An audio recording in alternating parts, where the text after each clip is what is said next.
Hi friends, welcome back to Widget Master. എൻ ഗെയിമിന്റെ release അടുക്കുന്നതോടൊപ്പം തന്നെ ഒരുപാട് കാര്യങ്ങൾ ലീക്ക് ആയിക്കൊണ്ടിരിക്കുകയാണ്. കഴിഞ്ഞ ദിവസം ആമസോണിന്റെ ജർമ്മൻ വെബ്സൈറ്റിൽ ഒരു ലെഗോ സെറ്റിന്റെ പോസ്റ്റർ റിലീസ് ആയിരുന്നു. അതിൽ നിന്ന് ഒരുപാട് കാര്യങ്ങൾ നമുക്ക് മനസ്സിലാക്കാവുന്നതാണ്. സോ ഇന്നത്തെ വീഡിയോ നമ്മൾ കൂടുതൽ ഡിസ്കസ് ചെയ്യാൻ പോകുന്നത് അതിനെ പറ്റിയാണ്. അതിന് മുമ്പ് നിങ്ങളുടെ ഈ ചാനലിലെ വീഡിയോ ആദ്യമായിട്ട് കാണുന്നെങ്കിൽ ഈ ചാനൽ ഒന്ന് സബ്സ്ക്രൈബ് ചെയ്യുക, അതോടൊപ്പം ബെൽ ഐക്കൺ എനേബിൾ ചെയ്യുക. ഞാൻ എപ്പോൾ പുതിയ വീഡിയോ നിങ്ങൾക്ക് നോട്ടിഫിക്കേഷൻ വരുന്നതാണ്. So let's start. അവഞ്ചേഴ്സിന്റെ ഓരോ സിനിമ ഇറങ്ങാൻ നേരം അതുമായി ബന്ധപ്പെട്ട ലെഗോ സെറ്റ്സ് ഇറങ്ങാറുള്ളത് പതിവാണ്. പിന്നീട് ആ ലെഗോ സെറ്റ്സിൽ നിന്ന് ആ സിനിമയുമായി ബന്ധപ്പെട്ട ഒരുപാട് കാര്യങ്ങൾ നമുക്ക് വ്യക്തമായി മനസ്സിലാക്കാവുന്നതാണ്.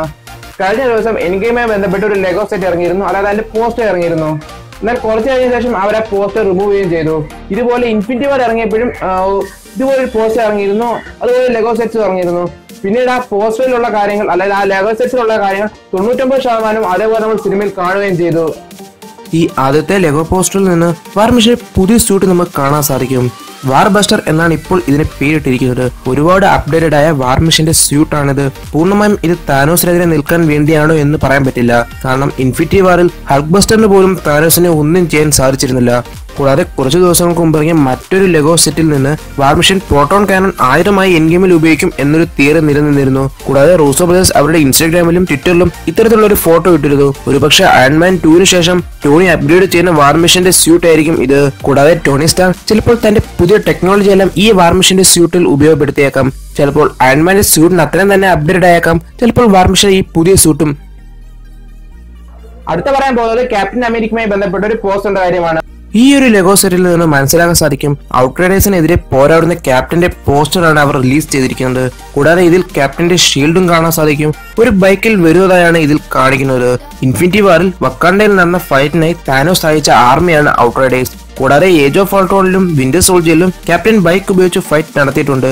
മറ്റൊരു പ്രധാന കാര്യം ഇതിൽ നിന്ന് മനസ്സിലാക്കാൻ കഴിയുന്ന ഇതാണ്: ഇവിടെ ക്യാപ് ധരിച്ചിരിക്കുന്നത് മുൻപ് പലതവണ ലീക്കായ വൈറ്റ് ക്വാണ്ടം റിയം അല്ലെങ്കിൽ ഹൈടെക് സൂട്ടാണ്. അതുകൊണ്ട് തന്നെ എൻ ഗെയിമിൽ ഒരു ചെറിയ പർപ്പസിന് വേണ്ടിയല്ല, മറിച്ച് എൻ ഗെയിമിലെ അവഞ്ചേഴ്സിന്റെ പ്രധാന സ്യൂട്ട് തന്നെയാണ് ഇത്.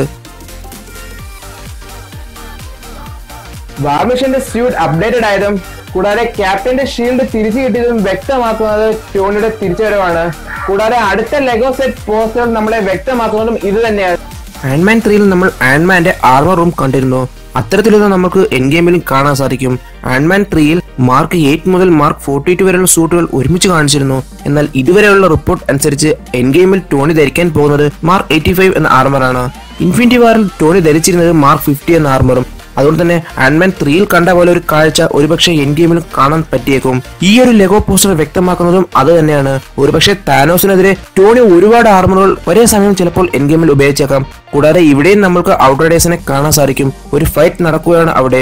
അടുത്ത പോസ്റ്ററിൽ നിന്ന് ഒരുപാട് ഇൻട്രസ്റ്റിംഗ് ആയ കാര്യം കാണിക്കുന്നു. ഇവിടെ നമുക്ക് Thanos, Hulk, Iron Man, Captain Marvel, War Machine fight ചെയ്തവർ കാണാൻ സാധിക്കും. കൂടാതെ ഇത് അവഞ്ചേഴ്സിന്റെ ഹെഡ് ക്വാർട്ടേഴ്സ് ആണ്. ഒരുപക്ഷെ അയൺമാന്റെ ആർമറുകളും സൂക്ഷിച്ചിരിക്കുന്ന ആർമർ റൂമും ഇവിടെയാകാം ഉണ്ടാക്കിയിരിക്കുന്നത്. ഒരുപക്ഷെ ഇവിടെ വെച്ച് നമുക്ക് താനോസും ഹൾക്കുമായുള്ള റീമാച്ച് കാണാൻ സാധിച്ചേക്കാം. ഇൻഫിനിറ്റി ഗോളറ്റ് ഉണ്ടായിട്ടും താനോസിന്റെ കയ്യിൽ ഹാമർ, അതായത് ഒരു 1000 കാണാൻ നമുക്ക് സാധിക്കും. അത് മാത്രമല്ല താനോസ് തന്റെ ശരീരം ഇവിടെ ഫുള്ളി പ്രൊട്ടക്റ്റഡ് ആയാണ് കാണിച്ചിരിക്കുന്നത്. അതായത് പടച്ചട്ടയും മറ്റും ധരിച്ചിട്ടുണ്ട്. ഒരു സമയം 2 ഇൻഫിനിറ്റി സ്റ്റോൺ ഉണ്ടെങ്കിൽ താനോസ് തന്റെ പടച്ചട്ടയും മറ്റേ അഴിച്ചു വെച്ച് ഇറങ്ങും എന്നാണ് ഇൻഫിനിറ്റി വാറിൽ നിന്ന് നമുക്ക് മനസ്സിലായിട്ടുള്ളത്. അതുകൊണ്ട് തന്നെ താനോസിന്റെ കയ്യിൽ നിന്ന് ഒരുപാട് ഇൻഫിനിറ്റി സ്റ്റോൺ ഈ സമയം പോയിട്ടുണ്ട്. ഇന്ന് നമുക്ക് ഈ ലെഗോ പോസ്റ്ററിൽ നിന്ന് മനസ്സിലാക്കാൻ സാധിക്കും. ഒരുപക്ഷെ അങ്ങനെ ഇൻഫിനിറ്റി സ്റ്റോൺ മാഞ്ഞു പോയതിന്റെ കാരണം കണ്ടെത്താനാകും താനോസ് അവഞ്ചേഴ്സിന്റെ ഹെഡ് ക്വാർട്ടേഴ്സിൽ വന്നതും. കൂടാതെ മറ്റൊരു പ്രധാന കാര്യം നമുക്കിവിടെ മനസ്സിലാക്കുന്നത് ഇവിടെ നമുക്ക് ക്യാപ്റ്റനെയും ബ്ലാക്ക് വിഡോയും കൂടാതെ തോറിനെയും റോക്കറ്റിനെയും കാണാൻ സാധിക്കുന്നില്ല എന്നതാണ്. ഇൻഫിനിറ്റി വാർ ഇറങ്ങിയ സമയത്തും ഇതുപോലെ ലെഗോ സെറ്റ്സ് ഇറങ്ങിയിരുന്നു. പിന്നീട് നമ്മൾ അത് ആ സിനിമയിൽ കാണുകയും ചെയ്തു. അതുകൊണ്ട് തന്നെ എൻ ഗെയിമുമായി ബന്ധപ്പെട്ട് ഇതുവരെ ഇറങ്ങിയ ലെഗോ സെറ്റ്സ് നമ്മൾ കണ്ടതെല്ലാം ആ സിനിമയിൽ കാണാൻ സാധ്യതയുള്ളത് തന്നെയാണ്. അടുത്ത പറയാൻ പോകുന്നത് എൻ ഗെയിമിന്റെ സെക്കൻഡ് ട്രെയിലറുമായി ബന്ധപ്പെട്ട ഒരു കാര്യമാണ്. ഒരു ന്യൂസ് ആണ്. ഇതുവരെയുള്ള റിപ്പോർട്ട്സ് പ്രകാരം എൻ ഗെയിമിന്റെ ട്രെയിലർ ഇറങ്ങാൻ പോകുന്നത് മാർച്ച് 11-നും മാർച്ച് 21-നും ഇടയ്ക്കാണ്. അതായത് ക്യാപ്റ്റൻ മാർവൽ എന്ന സിനിമ ഇറങ്ങിക്കഴിഞ്ഞതിന് ശേഷം മാർച്ച് 11-നും കൂടാതെ എംപയർ മാഗസിൻ ഇറങ്ങുന്ന മാർച്ച് 21-നും ഇടയ്ക്കായി എൻ ഗെയിമിന്റെ സെക്കൻഡ് ട്രെയിലർ ഇറങ്ങും എന്നൊരു റിപ്പോർട്ട് ഉണ്ടായിരുന്നു. ഈ എംപയർ മാഗസിൻ എന്ന് പറയുന്നത് ഒരു പോപ്പുലർ മാഗസിൻ ആണ്. ഇതിൽ നിന്ന് നമുക്ക് എക്സ്ക്ലൂസീവായി അവരുടെ ചില ഫോട്ടോസും കിട്ടും. കൂടാതെ പ്ലോട്ടിനെ പറ്റിയുള്ള ചെറിയ ഡീറ്റെയിൽസും നമുക്ക് ഈ മാഗസിനിൽ നിന്ന് ലഭിക്കുന്നതാണ്. ഇൻഫിനിറ്റി വാർ ഇറങ്ങിയ സമയത്തും ഈ മാഗസിൻ എക്സ്ക്ലൂസീവായി അവഞ്ചേഴ്സിന്റെ ഫോട്ടോയും മറ്റും ഇറക്കിയിരുന്നു. എന്നാൽ എംപയർ മാഗസിൻ ഇറങ്ങി കഴിഞ്ഞതിന് ശേഷമാണ് ഇൻഫിനിറ്റി വാറിന്റെ ഫുൾ ട്രെയിലർ നമുക്ക് ലഭിച്ചിട്ടുള്ളത്. ഒരുപക്ഷെ അതേ പാറ്റേൺ ആണ് എൻ ഗെയിമിലും അവർ സ്വീകരിക്കുന്നത് എങ്കിൽ മിക്കവാറും എൻ ഗെയിമിന്റെ ട്രെയിലർ നമുക്ക് ലഭിക്കുന്നത് April 2 എന്ന ഡെഡ് ലൈനിലായിരിക്കും. അതുകൊണ്ട് തന്നെ March 11 March 21 ഇടയ്ക്ക് ഇറങ്ങും എന്ന് പറയുന്നത് പൂർണ്ണമായിട്ടും ഉറപ്പിക്കാൻ കഴിയാത്ത അവസ്ഥയാണ്. ചിലപ്പോൾ April 2 തന്നെയാണ് ഇറങ്ങുന്നത്, അതായത് എൻ ഗെയിം ഇറങ്ങുന്ന അതേ മാസത്തിൽ തന്നെ. ചിലപ്പോൾ ഇൻഫിനിറ്റി വാറിൽ അവരുപയോഗിച്ച പാറ്റേൺ മാറുകയാണെങ്കിൽ മിക്കവാറും നമുക്ക് March 21 മുൻപ് ലഭിച്ചേക്കാം, അല്ലെങ്കിൽ March 21 ശേഷം April 2 വരെയുള്ള ദിവസങ്ങൾ നമുക്ക് ലഭിച്ചേക്കാം.